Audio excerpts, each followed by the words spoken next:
Haleluya, haleluya, haleluya, haleluya. Hari ini kita mau bicara tentang mahkota kehidupan. Sama-sama bilang sama saya, mahkota kehidupan. Ya, kita belajar mahkota lain karena selalu saya bilang bahwa kalau kita bahas tentang akhir zaman bukan hanya selamanya bicara tentang penderitaan. Yang setuju bilang amin sama saya. Iya kan? Saya khawatir seminar-seminar akhir zaman yang kita ikuti kadangkala bukan menambah iman kita bertumbuh, tetapi membuat kita tidak bisa tidur, saudara.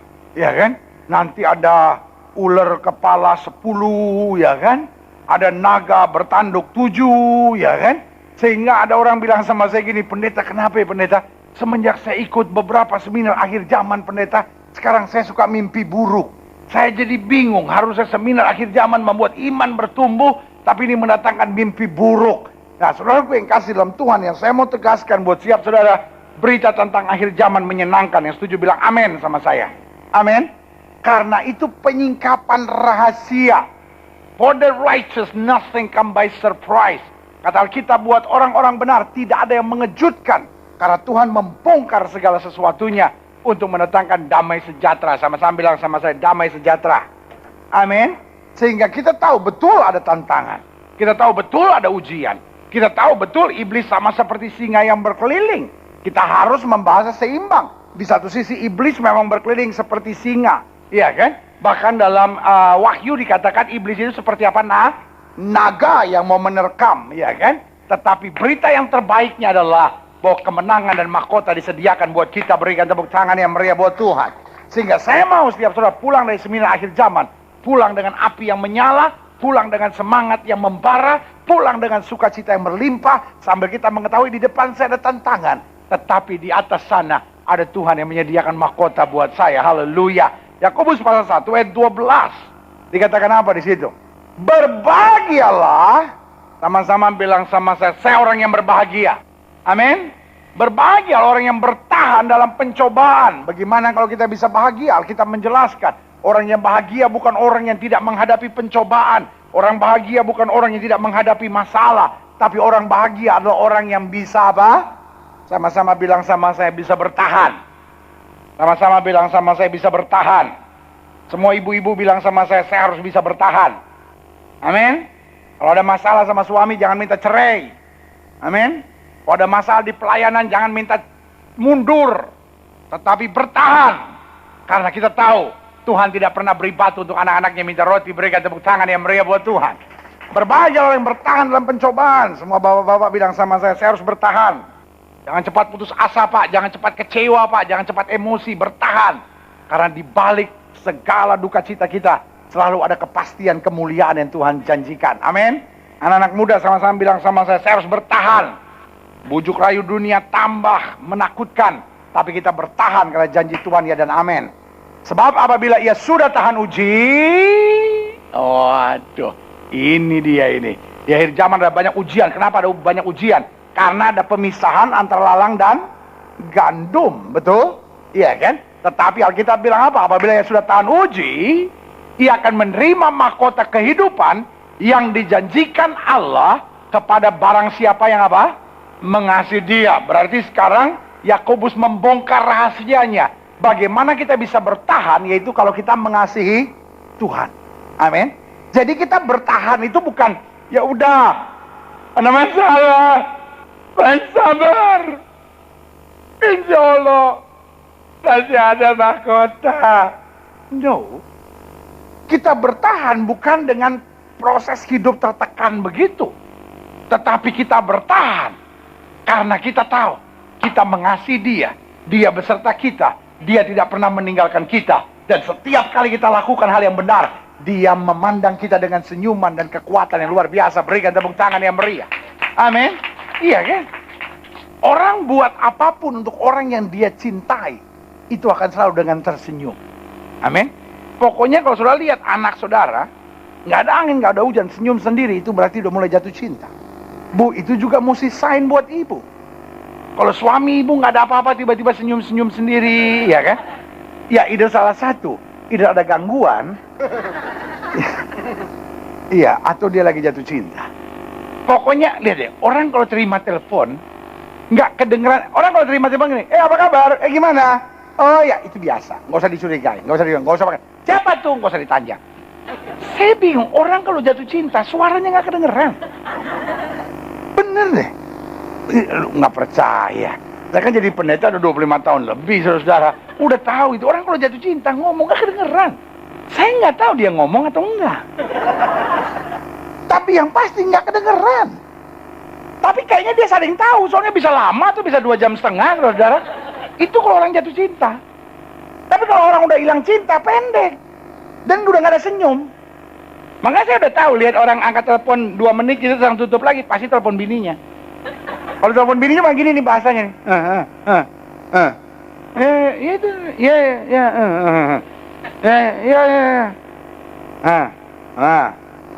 ya udah. Oke. Tutup telepon langsung.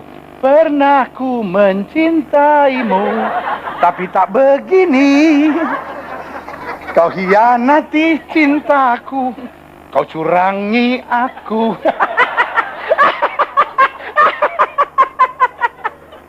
Fenomena suami di akhir zaman itu. Iya kan?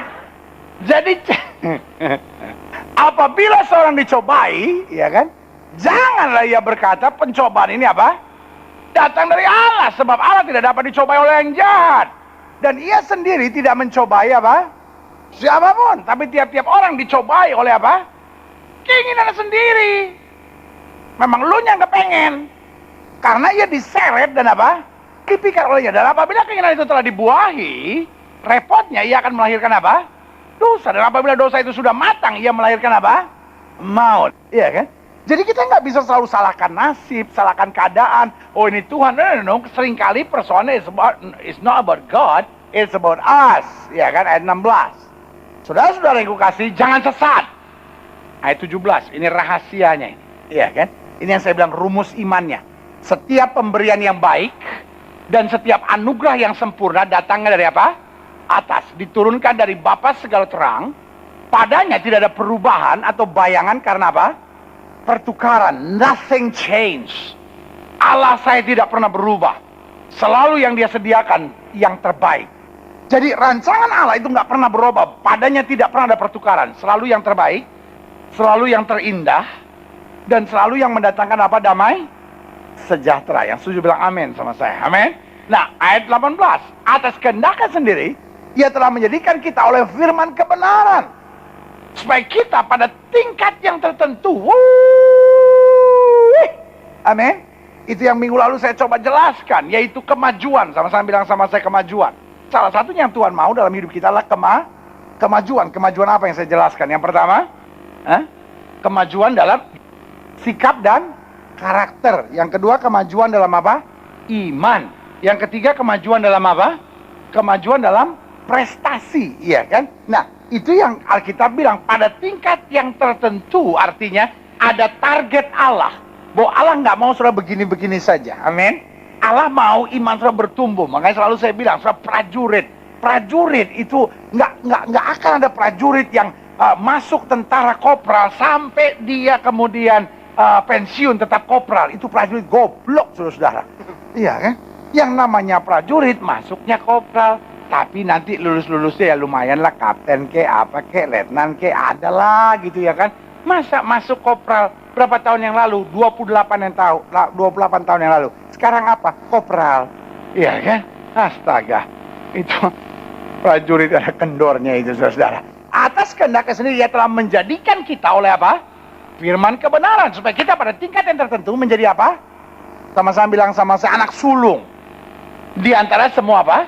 Ciptaannya. Berarti dia mau bawa kita, bring it up, membawa kita sampai tingkat tertentu untuk menjadikan kita apa?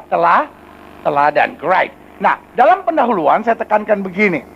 Sukacita dan keberhasilan hidup ini sangat ditentukan dengan sikap kita. Sama-sama bilang sama saya, sikap dalam menghadapi pencobaan.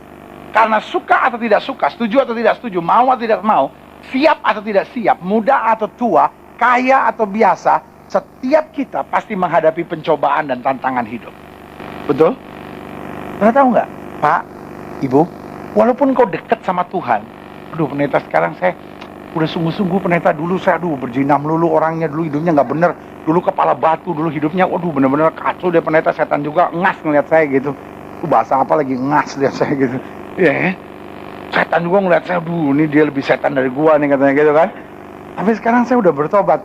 Saya mau tanya sama saudara, tetap ada pencobaan nggak? Tetap ada masalah nggak? Tetap ada. Iya kan? Walaupun kita udah sungguh-sungguh, walaupun kita udah bertobat, walaupun kita udah melayani Tuhan, walaupun kita tiap hari sekarang baca Alkitab. Ada jemaat yang bilang sama saya bangga banget, dia bilang sama saya, pendeta, sekarang saya disiplinkan hidup saya setiap hari, minimal saya baca 4-5 pasal. Saya bangga betul, karena itu target saya sebagai gembala jemaat. Saya senang lihat saudara cinta Alkitab, amin. Saya nggak bangga lihat saudara hanya ngalamin mujizat, tapi hidup saudara nggak dekat sama Tuhan. Karena selalu saya bilang, kalau saudara ngalamin mujizat, tapi saudara nggak melekat sama firman Tuhan, saudara gampang jatuhnya.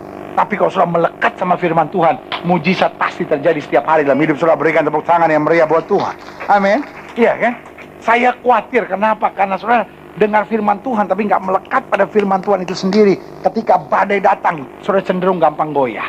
Tapi sebaliknya, kalau saudara renungkan hidup firman, saudara terikat betul dengan firman. Oh, mau ada badai sebesar apapun, kau tetap kuat. Yang setuju bilang amin sama saya. Karena hidup ini, suka atau tidak suka, siap atau tidak siap, kita pasti menghadapi apa? Pencobaan. Setiap kita pasti menghadapi tantangan. Setiap kita pasti menghadapi masa-masa yang sukar. Setiap kita pasti menghadapi pergumulan. Nah, kebahagiaan, sukacita, dan keberhasilan sangat ditentukan dengan apa? Sikap kita. Sama-sama bilang sama saya, sikap saya. Iya kan? Nah, apa yang perlu kita pelajari? Yang pertama, coba lihat ayat 13. Apabila seorang dicobai, janganlah ia berkata pencobaan yang datang dari Allah. Sebab Allah tidak dapat dicobai oleh yang jahat, dan ia sendiri tidak mencobai apa? Siapapun. Jadi yang pertama saya pelajari di sini, jangan berpikir bahwa hal tersebut merupakan nasib. Yang membuat kita nggak berhasil, yang membuat kita nggak bisa maju-maju, yang membuat kita nggak bisa sukacita. Kenapa? Waktu kita menghadapi masalah, dar gitu. Kita menghadapi pencobaan, dar gitu. Langsung kita pikir, ini nasib kali. Iya kan? Sehingga kita nggak mau belajar apa-apa lagi. Buat kita ya memang ini nasib. Ya udah pasrah aja. Wes sera-sera, whatever will be lah gitu ya kan? Alkitab udah bilang, jangan bilang ini pencobaan datangnya dari Allah, periksa dulu gitu. Iya kan? Apa yang saya bisa buat, apa pelajaran yang bisa saya terima, apa maksud Tuhan di balik semuanya. Yang setuju bilang amin sama saya. Amin.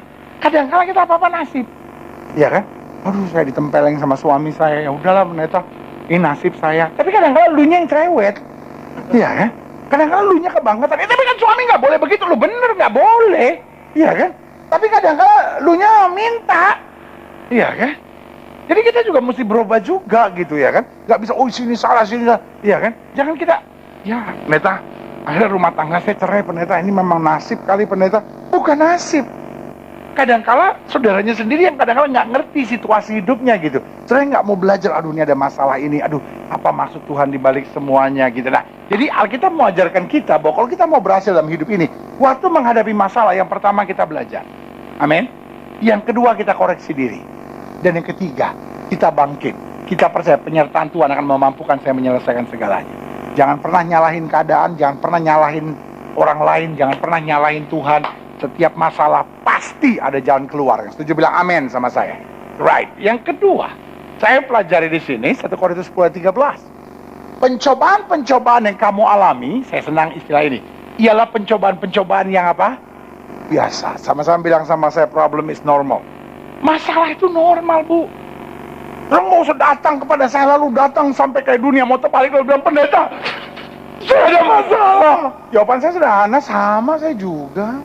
Ada seorang bapak waktu datangin saya lalu bilang, ini pendeta, saya ada masalah pendeta. Saya bilang, iya saya juga. Nggak, maksud saya lagi ada masalah. Saya bilang, iya maksud saya juga gitu. Saya juga ada masalah. Setiap kita punya masalah kan? Amin. Ada masalah nggak? Suami saya pendeta, udah nggak tahan sama dia. Masa suka angkala bilang, Tuhan angkat dia aja Tuhan. Nah yang janda pikir masalahnya kejandaannya itu. Tetapi yang punya suami, persoalannya kapan gue jadi janda? Ya kan? Coba itu. Ayah, Mamma Mia betul. Iya kan? Jadi pencobaan itu biasa. Biasa anak-anak muda bilang, aduh pendeta saya tuh ada masalah pendeta. Saya belum punya pasangan. Yang punya pasangan tuh gitu, saya punya masalah nih pendeta. Pasangan saya nyebelin. Di mana gitu bisa tukar tambahnya? Ih, lu pikir jam tangan? Iya kan? Jadi problem is normal. Iya kan? Kita ngadepin masalah biasa aja, Pak. Nggak usah nangis, Pak, nggak usah panik. Ya tapi masalah saya berat, artinya kekuatan saudara juga besar. Amin. Iya kan? Ketika saudara SMA, pelajaran diberikan kepada saudara pelajaran SMA. Itu aja. Iya kan? Pencobaan yang kamu alami ya pencobaan biasa. Yang tidak melebihi kekuatan manusia. Sebab Allah setia, dan karena itu Ia tidak akan membiarkan kamu dicobai melampaui kekuatanmu. Sama-sama bilang sama saya, Allah saya setia. Pada waktu kamu dicobai, Ia akan memberikan kepadamu, ini yang saya bilang tadi, jalan keluar sehingga kamu dapat apa? Menanggungnya. Cuma pertanyaannya, mau nggak kita dekat sama Tuhan untuk mendapatkan jalan keluar yang Tuhan berikan? Kadang-kadang persoalannya waktu kita menghadapi masalah, kita sibuk dengan memikirkan jalan keluar yang saya mau. Padahal Tuhan sudah sediakan. Nah, yang kedua saya pelajari, sikap kita, jangan menganggap masalah kita itu a big deal gitu. Sebagai sebuah persoalan yang terlalu besar, yang kita nggak bisa atasi, akhirnya kita condemn ourselves, kita akhirnya terintimidasi sama iblis, dan iblis mulai bilang, kamu nggak bisa kuat, kamu nggak bisa sanggup, kamu nggak bisa mampu. Nah, itu yang membuat kayaknya akhir zaman tuh jadi berat gitu. Kayaknya akhir zaman penuh dengan pencobaan. Loh, biasa aja kan ada masalah. Pokoknya Allah saya Allah yang setia. Dia tidak pernah berikan pencobaan lebih daripada kemampuan saya. Jadi kalau saudara menghadapi persoalan, yang pertama harus saudara bilang, ini persoalan biasa. Yang kedua yang harus saudara bilang, persoalan ini saya bisa menyelesaikannya. Dan yang ketiga, di balik persoalan ini pasti ada jalan keluarnya. Dan yang keempat, di balik persoalan ini iman saya pasti akan terus bertumbuh dalam kemuliaan Tuhan. Berikan tepuk tangan yang meriah. Nah, Wahyu pasal 3 ayat 19. Jadi saya lihat 3 gambaran penting ya tentang sikap menghadapi masalah ya. Barang siapa ku kasihi, apa? Ia ku tegur dan ku hajar. Sebab itu apa? Relakanlah hatimu dan bertobatlah. Berarti yang ketiga saya pelajari di sini, jangan putus asa. Barang siapa yang ku kasih, aku hajar dan ku tegur. Jadi kalau kita ada masalah, artinya kita disayang Tuhan, Bu. Pak, Bu, dengar nih. Kalau Tuhan izinkan masalah dalam hidup kita, artinya kita disayang. Karena kita sedang dilatih, kita sedang diproses, kita sedang dibentuk oleh Tuhan. Kita bukan dicobai, tapi kita dipersiapkan Tuhan untuk mengalami pengalaman yang lebih dahsyat dengan Tuhan. Amin. Jadi kalau lihat masalah jangan pikir, oh ini pencobaan tuh, no, gitu. Maksudnya bukan, oh Tuhan nggak mencoba, bukan. Maksudnya Tuhan tidak pernah berikan masalah tanpa maksud yang dahsyat dalam hidup kita. Sehingga sikap kita aja udah tenang aja gitu, ngadepin masalah senyum aja, ngadepin masalah beriman aja, ngadepin masalah justru Tuhan terima kasih, apa maksud Tuhan dibalik semuanya. Sehingga selalu saya bilang, masalah-masalah hidup adalah guru-guru yang hebat, yang membuat kita makin dewasa, yang membuat kita makin kuat, dan membuat kita makin bijaksana. Amin. Saya ulangi sekali lagi, sudah boleh catat, bahwa masalah-masalah hidup bukanlah musuh-musuh yang menakutkan. Masalah-masalah hidup adalah guru-guru yang hebat, yang membuat kita yang pertama menjadi apa? Dewasa. Yang kedua menjadi apa? Bertumbuh, kuat. Dan yang ketiga menjadi apa? Bijaksana. Artinya apa? Tanpa masalah dalam hidup kita, iman kita nggak maju-maju. Tapi dengan masalah yang kita hadapi dengan sikap yang benar, akan menuntun kita lebih hebat bagi kemuliaan nama Tuhan. Berikan tepuk tangan yang meriah buat Tuhan. Nah, apa itu mahkota kehidupan? Alkitab bilang bahwa barang siapa yang bertahan, baginya disediakan mahkota kehidupan. Jadi saya simpulkan di sini, Alkitab bilang apa? Mahkota kehidupan disediakan buat setiap mereka yang tetap bertahan dengan sukacita. Berikan tepuk tangan yang meriah. Iya kan? Jadi kalau saudara lagi dalam masalah begitu, iya kan? Jangan bersungut-sungut. Pandang, itu mahkota itu yang akan saya terima. Mahkota kehidupan, saya catat di sini, adalah mahkota yang kita raih sebagai upah. Sama-sama bilang sama saya, upah. Upah kita dalam menghadapi ujian-ujian hidup dengan apa? Sukacita. Jadi ingat Pak ya, itu sebabnya selalu saya bilang, asiknya mengetahui kebenaran firman, sehingga setiap kali kita ada tantangan demi tantangan, kita nggak jadi orang yang cepat putus asa Pak. Kita nggak jadi orang yang cepat panik, bingung, nyalain orang. Enggak, buat kita asik aja gitu hidup. Kenapa? Karena untuk masalah-masalah hidup kita, Tuhan menyediakan mahkota yang luar biasa buat kita. Amin. Makanya Paulus berkata apa? Dalam peperangan rohani ini, darahku sudah mulai tercurah, saat kematianku sudah dekat. Tetapi apa? Aku telah mengakhiri pertandingan yang baik. Aku telah memelihara iman. Amin. Karena dia mengerti rahasia-rahasia ini, ya kan? Nah, pertanyaannya, bagaimana meraih mahkota kehidupan ini? ada beberapa langkah sederhana yang saya jelaskan buat saudara sebelum saya berdoa buat setiap saudara. Dengan kepastian keyakinan bahwa setiap kita harus meyakini bahwa akhir zaman adalah masa yang asik. Masa akhir zaman betul ada pencobaan, betul ada tantangan. Kenapa? Karena Alkitab sudah bilang, gandum dan lalang sedang mau dipisahkan. Alkitab bilang apa? Segala sesuatu akan digoncangkan supaya tinggal tetap kerajaan yang tidak tergoncangkan. Alkitab bilang apa? Kamu menerima kerajaan yang tidak tergoncangkan itu. Amin. Great. Yakobus 1 ayat 13 bilang apa? Apabila seorang dicobai, janganlah ia berkata pencobaan ini datang dari Allah. Sebab Allah tidak dapat dicobai oleh yang jahat, dan ia sendiri tidak mencobai apa? Siapapun. Jadi yang pertama, bagaimana meraih mahkota kehidupan. Ini penting. Jaga lidah di tengah masalah dan pergumulan hidup. Amin. Alkitab berkata lidah itu seperti kemudi. Artinya kemudi itu penting nggak dalam sebuah kendaraan? Tidak ada kemudi, mobil tetap bisa jalan. Iya kan? Tapi yang saya mau bilang sama Bapak Ibu Saudara sekalian, kemudi itu menentukan arah. Sebetulnya dia tidak penting-penting amat, ya kan? Tapi dia menentukan arah. Begitupun hidup kita. Yang paling penting segala-galanya adalah iman. Amin. Tetapi Yesus bilang apa? Yang dari dalam ini akan terpancar keluar. Artinya apa? Bahwa yang menentukan arah hidup kita, okay, you have faith in God. Betul sudah punya iman. Tetapi lidah sudah menentukan. Contohnya, ya kan? Kalau lidah saudara penuh dengan kata-kata makian, mana mungkin rumah tangga sudah bahagia, betul? Saya bilang sama suami, lu tolol lu. Gue nyesel kawin sama lu. Iya kan? Tapi saya nggak selalu begitu, pendeta. Cuma kalau saya lagi jengkel. Bener. Memang nggak selalu begitu. Tapi kalau cukup sering begitu, lama-lama jadi persoalan. Ngerti nggak sampai di sini? Makanya yang pertama saya pelajari, bagaimana kita dapat meraih mahkota kehidupan, iya kan? Jaga lidah di tengah masa dan pergumulan. Karena lidah ini seringkali adalah alat pertama yang dipakai setan untuk mengganggu kestabilan iman dan ketenangan hidup kita. Makanya kalau Bapak Ibu lihat dalam Amsal 18 ayat 21 dibilang apa? Hidup dan mati dikuasai oleh apa? Lidah. Siapa suka menggemakannya akan memakan buahnya. Satu kali saya ditanya sama orang gini, pendeta, mana yang lebih penting? Iman atau lidah? Saya bilang iman. Loh, tapi Alkitab kan bilang hidup dan mati seorang dikuasai oleh lidahnya. Saya bilang iman dan lidah dua hal yang tidak pernah bisa dipisahkan. Karena kalau iman betul, lidahnya pasti betul. Saya bisa melihat seseorang imannya bukan dari caranya berdoa. Saya bisa melihat iman seseorang bukan dari caranya menyanyi. Ya kan? Ada orang yang kalau menyanyi lompat-lompat, karena dia memang senang begitu aja. Tapi dia kalau ada lagu dangdut juga goyang-goyang sendiri aja. Ya kan? Dasar orangnya ekspresif aja gitu ya kan? Dasar orangnya dalam tanda petik emosional gitu. Maksudnya gampang terbawa suasana. Ada orang yang memang pendiam. Ya kan? Mau ada apa tenang aja orangnya gitu kan? Tetapi iman seseorang dapat diketahui dari apa? Lidahnya. Amin. Karena iman dia menentukan hidup kita. Tetapi lidah menentukan arah hidup kita. Artinya apa? Kalau iman kita benar, kata-kata kita memberikan semangat, kekuatan, dorongan senantiasa. Berikan tepuk tangan yang meriah. Yang kedua, saya mau selalu lihat Yakobus pasal 3 ayat 2. Dikatakan apa? Sebab kita semua bersalah dalam banyak hal. Barang siapa tidak bersalah dalam perkataannya, dikatakan apa? Ia adalah orang yang sempurna, yang dapat juga mengendalikan seluruh tubuhnya.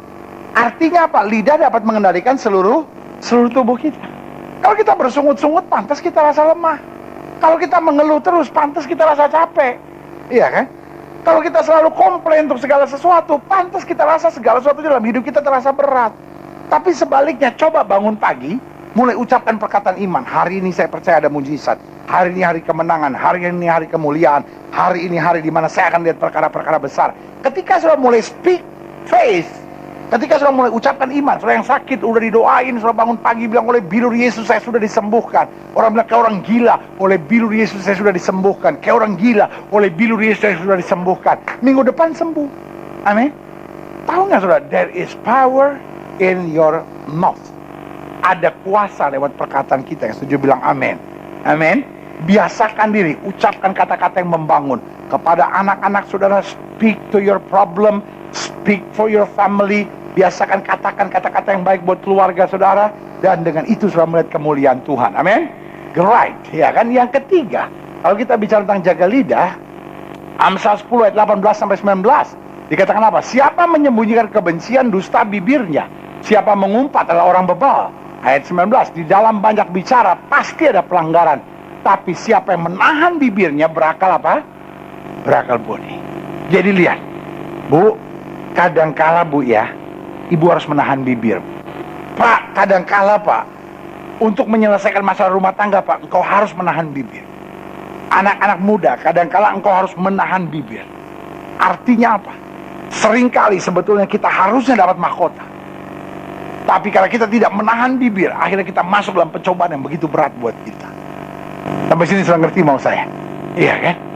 Artinya gini, kalau kita mau diam aja, Tuhan, betul saya dalam tantangan, saya berserah sama Tuhan, saya tahu Tuhan menyediakan yang terbaik.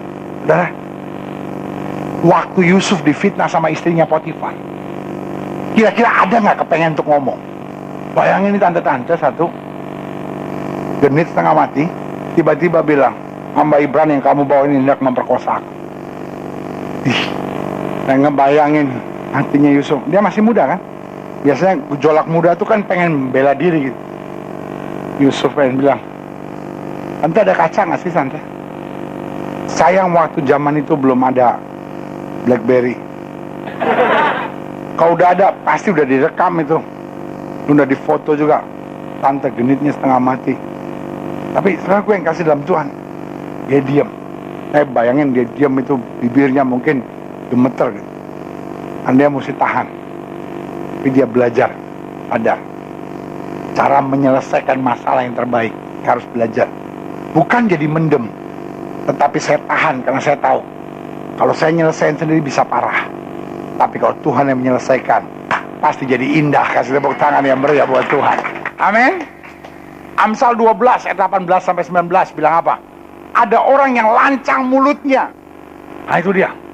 Sorry ya, di akhir zaman mulut orang tambah hari tambah pedes ya, saya perhatiin ya. Mulut suami tambah hari tambah jahat ya. Mulut istri tambah hari tambah nyakitin ya. Alkitab sampai bilang ini luar biasa. Alkitab tuh saya bangga betul. Dia menjelaskan akhir zaman tuh luar biasa sekali. Ada orang yang lancang mulutnya seperti tikaman pedang, ya kan? Orang sekarang baru bilang silet.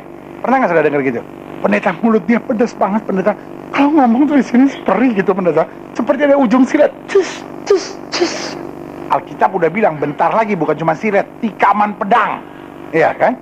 Tetapi lidah orang bijak mendatangkan apa? Kesembuhan. Artinya apa? Orang yang hatinya sudah luka, orang yang hatinya sudah tawar, rumah tangga yang sudah luka, bibir yang bijak akan menyelesaikannya. Ayat 19. Bibir yang mengatakan kebenaran tetap untuk selama-lamanya, tapi lidah dusta hanya untuk apa? Sekejap mata. Artinya kalau kita ngomong benar, iya kan? Kita ngomong yang bertanggung jawab, kita ngomong yang sesuai dengan firman Tuhan, nilainya kekal. Yang setuju bilang amin sama saya. Tetapi kalau kita curang-curang, kita bohong-bohong begitu, untuk sementara kita bisa dapat hasil, tetapi kemudian malunya 2 kali lipat lebih parah. Yang setuju bilang amin sama saya. Amin. Right. Jadi bagaimana kita meraih mahkota kehidupan? Ingat, mulai jaga lidah. Ya Pak ya. Banyak masalah rumah tanggamu sebetulnya terjadi bukan karena nggak cocok, bacotmu itu nggak karuan. Iya. Ingat Bu, keributan-keributan yang terjadi kadang-kala bukan setan. Aduh pendeta, ini setan kali ganggu rumah tangga saya pendeta. Saya sama suami itu nggak pernah bisa bahagia gitu. Ribut melulu, bacot lu. Setan disalahin, setannya sampai sumpah-sumpah bilang, enggak bukan gue. Bener gue sih setan, tapi ngapain sih, gue juga banyak kerjaan kok, masa ngurusin dia melulu. Cuman memang bacotnya dia nih, sembarangan aja nih. Iya. Jadi setuju ya Pak ya, siapa yang rindu dapat mahkota kehidupan dari Tuhan? Amin. Oh cuma 9. Ulang. Siapa yang rindu dapat mahkota kehidupan dari Tuhan? Oh berikan tepuk tangan yang meriah buat Tuhan. Tuhan punya cukup mahkota untuk dibagikan buat kita. Amin. Jangan saudara pikir Tuhan cuma punya 100 pendaftar pertama yang dikasih. Enggak. Tuhan punya mahkota yang cukup buat kita. Amin. Tetapi kunci pertama kita harus jaga apa? Lidah kita. Ya, selanjutnya saya pelajari bagaimana meraih ke mahkota kehidupan? Lihat Yakobus 1 ayat 13 sampai 14. Apabila seorang dicobai, janganlah ia berkata pencobaan datang dari Allah. Sebab Allah tidak dapat dicobai oleh yang jahat, dan ia sendiri tidak mencobai siapapun. Tetapi tiap-tiap orang dicobai oleh apa? Ambisinya, keinginannya, rasa kemauannya sendiri. Karena ia diseret dan apa?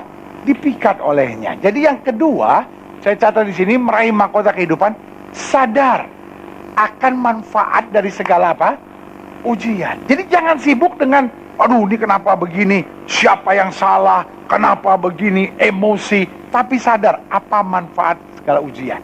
My God is not an iseng God. Ya kan? Allah saya bukan Allah yang iseng. Allah saya kalau kasih pencobaan bukan berarti saya tanya, Tuhan kenapa begini? Lalu Tuhan ketawa-ketawa gitu, sorry, iseng, gak ada kerjaan, enak aja. Emangnya mertua lu? Iya kan? Saudara, sorry ya ngomong ini ya, dunia ini makin banyak orang iseng. Betul gak? Masa saya nanganin satu kasus suami istri yang mau cerai karena istrinya gak tahan suaminya selingkuh.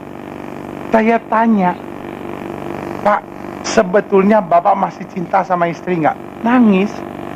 Saya itu nggak mau kehilangan istri saya, pendeta. Saya nggak mau kehilangan anak-anak saya.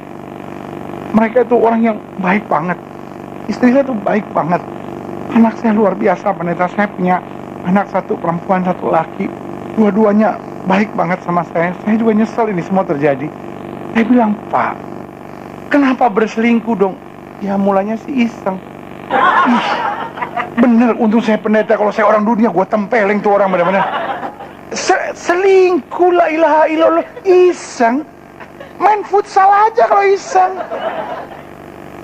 Ih bener, aduh, untung gue pendeta tuh. Gregetan gue dengarnya, bener. Dia bilang, iseng. Ih, selingkuh iseng. Main layangan kayak kalau gak ada kerjaan. Masa gak ada kerjaan? Gue lagi iseng nih, ayo. Sama siapa selingkuh, ayo. Kita sama-sama selingkuh. Ayah. Dunia ini memang udah gak bener. Selingkuh aja ada lagunya sekarang. Aneh-aneh. Iya. Jadi hari ini saya cuma mau bilang sama saudara, my God is not an iseng God. Allah saya gak pernah kasih masalah gitu dalam hidup kita. Lalu kita tanya, Tuhan kenapa begini? Iseng. Suami saudara boleh aja iseng. Amin. Anak saudara boleh aja iseng. Iya kan? Tapi Tuhan gak pernah iseng. Artinya apa? Untuk setiap masalah yang Tuhan izinkan dalam hidup kita,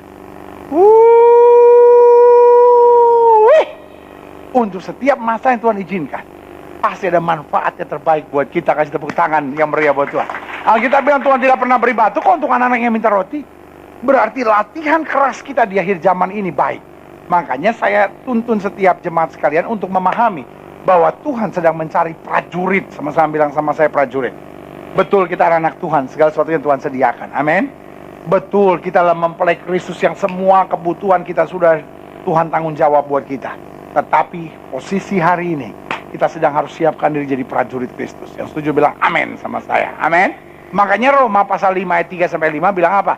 Dan bukan hanya itu saja, kita malah bermegah juga dalam kesengsaraan kita tuh. Orang kalau sadar tuh manfaat dari tantangan, ujian, kesengsaraan, kita juga bahkan bermegah dalam kesengsaraan kita. Karena kita tahu bahwa kesengsaraan itu menimbulkan apa? Ketekunan. Ketekunan menimbulkan apa? Tahan uji. Tahan uji menimbulkan apa? Pengharapan. Dan pengharapan tidak mengecewakan. Karena kasih Allah telah dicurahkan dalam hati kita oleh Roh Kudus yang telah dikaruniakan kepada kita. Makanya Alkitab bilang apa? In a certain level, ya kan, dalam tingkatan tertentu, bahwa semua ujian ini membawa kita pada tingkatan tertentu supaya kita menjadi yang sulung. Amin. Iya kan? Nah, kalau kita tahu begitu, berarti apa? Pencobaan kita mendatangkan kebanggaan. Kita bermegah bukan cuma pada berkat, bukan pada mujizat, tapi kita bermegah. Tuhan terima kasih. Tuhan izinkan saya menghadapi tantangan ini. Berarti saya layak untuk melihat mujizat yang Tuhan sediakan. Berikan tepuk tangan yang meriah. Amin. Karena kalau sudah terima masalah, jangan lihat, aduh gimana ya? Gak usah. Tuhan sudah menyediakan jalan keluar. Amin. Jadi kalau kita lihat masalah, yang kita harus syukuri adalah Tuhan terima kasih. Pasti ada jalan keluar. Amin. Makanya selalu saya bilang, buat kita nih orang percaya nih, buat kita anak-anak Tuhan nih, buat kita pelayan-pelayan Tuhan. Masalah adalah, ya kan? Masalah adalah, ya kan? Kesaksian baru. Nah, itu dia. Kadang-kala kan kita suka bersaksi sama orang, ya kan? Ya kan? Tapi lama-lama kesaksian kita udah membosankan. Kesaksian kita cerita 12 tahun yang lalu, ya kan? Makanya kadang-kala kalau kita ngadapin masalah, kita ngadapin penyakit, bersyukur. Tuhan terima kasih. Tuhan kasih saya bahan kesaksian baru. Supaya saya dapat jadi berkat buat lebih banyak orang lagi. Kasih tepuk tangan yang meriah buat Tuhan. Ayub pasal 42, ayat 2-5. Ayub ngerti betul manfaat segala ujian. Aku tahu bahwa engkau sanggup melakukan segala sesuatu dan tidak ada rencanamu yang gagal. Firman-Mu, siapakah dia menyelubungi keputusan tanpa pengetahuan? Itulah sebabnya tanpa pengertian aku telah bercerita tentang hal-hal yang sangat ajaib bagiku dan yang tidak aku ketahui. Firman-Mu dengarlah, aku akan berfirman, aku akan menanya engkau supaya engkau memberitahu aku. Ayat 5, dia jelaskan kenapa dia sempat salah. Ayub bilang, hanya dari kata orang saja aku mendengar tentang engkau. Tetapi sekarang, lewat masalah, lewat persoalan, lewat tantangan, lewat pencobaan, lewat ujian, mataku sendiri memandang engkau. Jadi lihat ya, yang kedua, bagaimana kita meraih mahkota kehidupan, sadar manfaat dari segala ujian. Sehingga di tengah segala ujian, kita selalu bersemangat menantikan bahan kesaksian baru yang Tuhan sediakan. Selanjutnya, yang ketiga, lihat Yakobus 1 ayat 14-15. Tetapi tiap-tiap orang dicobai oleh keinginannya sendiri, karena ia diseret, sama-sama bilang sama saya, diseret dan dipikat olehnya. Diseret itu kita nggak mau, tapi kita nggak sadar kita terbawa. Dan apabila keinginan itu telah dibuahi, ia melahirkan dosa. Dan apabila dosa itu sudah matang, ia melahirkan apa? Maut. Ya, berarti yang ketiga, bagaimana meraih mahkota kehidupan? Mengasihi Tuhan lebih dari apa? Diri sendiri. Ya kan? Artinya gini, saya harus mengasihi Tuhan lebih daripada apapun yang ada. Kenapa? Karena kalau keinginan-keinginan saya bukan keinginan-keinginan Tuhan, saya akan terseret. Ya kan? Iblis kadangkala bermain dengan ambisi-ambisi logik, ambisi-ambisi masuk akal. Ya wajarlah pendeta, saya kan namanya orang ini, ya saya ambisi saya ini. Karena janji Tuhan ajarkan kita apa? Biar bukan kehendakku yang jadi, melainkan kehendak-Mu yang terjadi. Tuhan punya rancangan yang hebat atas kita. Yang setuju bilang amin. Tahu nggak saudara? Kita taat saja sama Tuhan, kita pasti naik. Amin. Asal kita setia saja sama Tuhan, kita pasti maju. Yang setuju bilang amin sama saya. Betul? Iya kan? Kalau kita taat saja sama Tuhan, kita pasti naik. Kalau kita setia saja sama Tuhan, pasti maju. Caranya bagaimana? I don't know. Cara setiap orang berbeda. Betul? Cara setiap orang ada yang Tuhan pakai lewat sesuatu. Dalam hidup saya, prinsip saya cuma sederhana kok. Kalau Tuhan buka pintu, nggak ada yang bisa menutup. Cara Tuhan ngerjakan mujizat buat kita, aduh, my God is a creative God. Allah saya itu Allah yang kreatif banget. Amin. Selalu saya bilang, jangan pernah minta Tuhan mengerjakan mujizat buat kita seperti dia mengerjakan mujizat buat orang lain. Aduh, pendeta, itu ada teman saya pendeta ya, dia tuh lagi berdoa, tiba-tiba ada orang kasih mobil loh buat dia. Saya juga pengen begitu. Ya, kalaupun sampai Tuhan kasih mobil sama saudara, caranya pasti beda. Amin. Pendeta, saya punya teman ya pendeta, dia baru kerja 5 bulan ya pendeta ya, terus tiba-tiba dia diangkat jadi kepala bidang gitu ya di kota lain, terus dia dapat rumah, dapat mobil, dapat segala fasilitas. Saya pengen gitu deh, saya pengen gitu Tuhan kerjanya gitu buat saya. Enggak, my God is a creative God. Amin. Satu kali dia buat sesuatu, dia nggak akan ulangi lagi. Dia akan berkati saudara dengan cara yang spesial, tapi dengan cara yang berbeda. Yang setuju bilang amin. Makanya selalu saya bilang, hidup Kristen hidup yang berserah. Hidup Kristen itu hidup yang asik aja. Hidup Kristen itu hidup yang nunggu aja gitu. Pokoknya saya taat, pokoknya saya setia, saya pasti naik, saya pasti maju. Caranya I don't know. Betul. Karena sebagai hamba Allah, saya ketemu dengan banyak orang dan saya terkejut-terkejut. Cara Tuhan memberkati seseorang, caranya beda-beda. Amin. Makanya saya tidak pernah memaksakan satu prinsip pengalaman untuk harus menjadi kepastian buat setiap kita. Enggak. Ya kan? Ada orang yang tolong Tuhan dengan cara begini, tolong Tuhan dengan cara begini, tolong Tuhan cara begini. Pokoknya intinya satu yang saya tahu, kalau kita taat, kita pasti naik. Kalau kita setia, kita pasti maju. Kasih tepuk tangan yang meriah buat Tuhan. Amin. Makanya Wahyu pasal 2 ayat 10 bilang apa? Jangan takut. Sama-sama bilang sama saya tidak boleh takut terhadap apa yang harus kau derita. Jadi artinya apa? Kamu masuk penderitaan pun tenang aja. Kamu difitnah orang, tenang aja.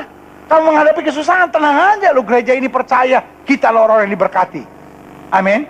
Tetapi saya terus bilang di gereja ini, itu bukan berarti kita tidak menghadapi masalah. Jangan jadi Kristen yang cengeng kalau menghadapi masalah terus kayaknya down banget gitu. Terus kayaknya minder. Di gereja ini orang dilarang minder. Gilbert pasal 7 ayat 9, saudara. Dilarang minder. Di gereja ini kalau ada masalah apapun, berjalan tegap, semangat aja gitu. Haleluya, puji Tuhan. Haleluya. Kenapa utang udah bayar semua? Belum. Ya kan, haleluya, puji Tuhan. Lu setiap orang kan punya masalah. Iya kan? Kenapa sih sudah jadi orang yang cengeng gitu, ngadepin masalah tuh kayaknya minder gitu. Lalu saya bilang, orang minder itu orang yang sudah dijajah sama iblis. Sampai dia tuh tertipu di pikirannya sendiri. Sampai dia kayaknya malu, sampai dia tertekan. Saudara, setiap orang punya masalah, so what gitu loh. Iya kan? Biarin aja orang punya. Iya kan? Pokoknya kita jangan takut aja. Kita tahu kok, hari ini saya ada masalah. Tapi besok, Tuhan akan buka jalan luar biasa buat hidup saya. Haleluya. Amin. Saudara tahu nggak? Orang-orang yang bersaksi dia sembuh dari kanker, itu mulai dari apa? Sakit kanker dulu. Loh, hebat nggak? Kalau tiba-tiba ada ini kesaksian, Joko bangun di projo jatuh dari meja dapat duit jigo,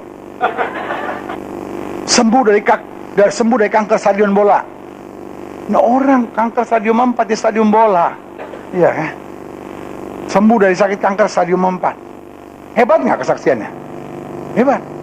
Kesaksian AKR bersama pendeta Gilbert, kesaksian Joko sembuh dari cacingan. Cuma cacingan, minum kombantrin aja, cacingan.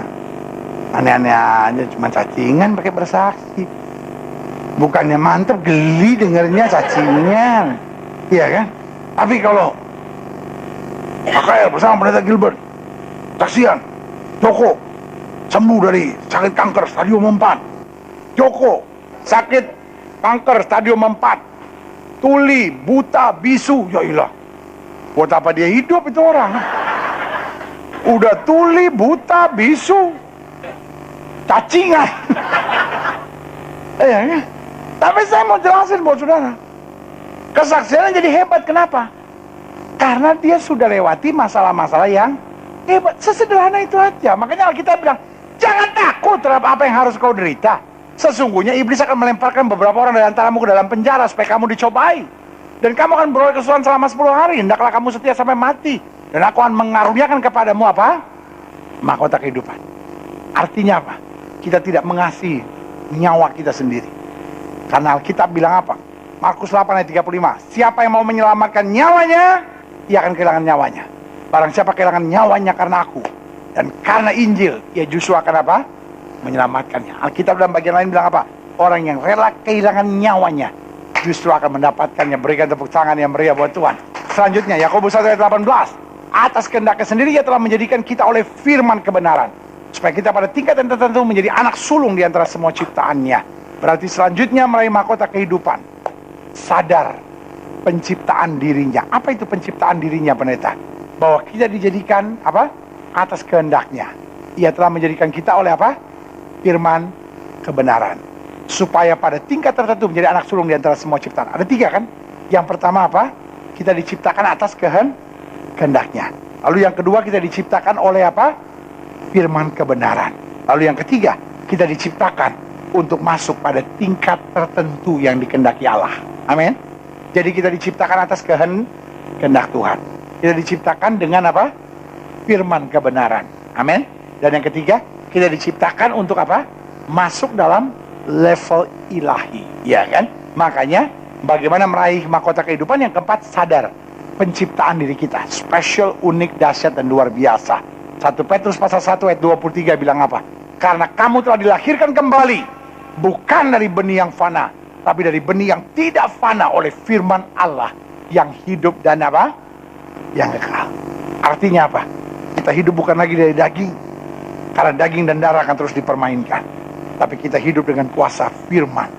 Dan firman ini akan memasuki kehendak Allah yang sempurna itu. Mazmur 139 ayat 13. Sebab engkaulah yang membentuk buah pinggangku, menenun aku dalam kandungan ibuku. Aku bersyukur kepadamu. Haleluya. Karena kejadianku dahsyat dan ajaib. Ajaib apa yang kau buat. Dan jiwaku benar-benar, sama-sama bilang sama saya, menyadari. Sama-sama bilang sama saya, menyadari. Haleluya. Saudara yang kasih dalam Tuhan, Waktu kita sadar siapa diri kita, ya kan? Maka kita akan terus berjuang untuk mahkota kehidupan ini. Siapa kita? Yang pertama, kita ada karena anugerah. Amin. Dan yang kedua, siapa kita? Kita hidup karena penyertaan Tuhan. Dan yang ketiga, kita akan tetap bertahan karena kesetiaan Allah kita. Berikan tepuk tangan yang meriah buat Tuhan. Nah, makanya sebagai penutup, saya kutip Yakobus 1 ayat 12 ini. Berbahagialah orang yang bertahan dalam pencobaan. Sebab apabila ia sudah tahan uji, ia akan menerima mahkota kehidupan yang dijanjikan Allah kepada barang siapa yang mengasihi dia. Ada 3 hal penting dalam penutup yang saya tekankan di sini. Karena itu bertahanlah, bersukacitalah, rebutlah mahkota. Amin. Ada masalah, bertahanlah. Ada persoalan, bersukacitalah, rebutlah mahkota. Karena itu bagian kita sebagai orang percaya. Amin.